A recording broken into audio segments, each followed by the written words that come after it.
COVID-19 ನಂತಹ ಇನ್ನೊಂದು ಭಯಾನಕ ವೈರಸ್ ಚೈನಾದಿಂದ ಉದ್ಭವವಾಗಿದೆ ಎಂದು ಕಳೆದ ಕೆಲವು ದಿನಗಳಲ್ಲಿ ಸೋಷಿಯಲ್ ಮೀಡಿಯಾಗಳಲ್ಲಿ ನೀವು ಓದಿರಬಹುದು ಅಥವಾ ಚರ್ಚೆ ಮಾಡಿರಬಹುದು. HMPV ಎಂಬ ವೈರಸ್ ಇದು ಈ ಬಾರಿ ಮಾತ್ರ ಅಲ್ಲ, ಹಲವಾರು ವರ್ಷಗಳಿಂದ ಅತಿಯಾದ ಚಳಿಗಾಲದ ಸಂದರ್ಭದಲ್ಲಿ ನಾರ್ತ್ ಚೈನಾ ಮತ್ತು ಕೆಲವು ದೇಶಗಳಲ್ಲಿ ಇದು ಬರ್ತದೆ.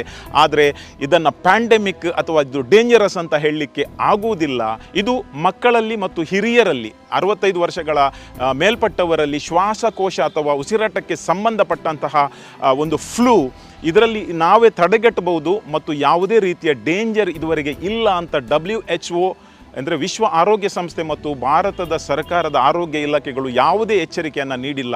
ಬೆಂಗಳೂರಲ್ಲಿ ಜನವರಿ 6ರಂದು ಒಂದು ಕೇಸ್ ಮಗುವಿನಲ್ಲಿ ಡಿಟೆಕ್ಟ್ ಆಗಿದೆ, ಆದರೆ ಪ್ಯಾನಿಕ್ ಆಗುವಂತಹ ಯಾವುದೇ ವಿಷಯ ಇಲ್ಲ.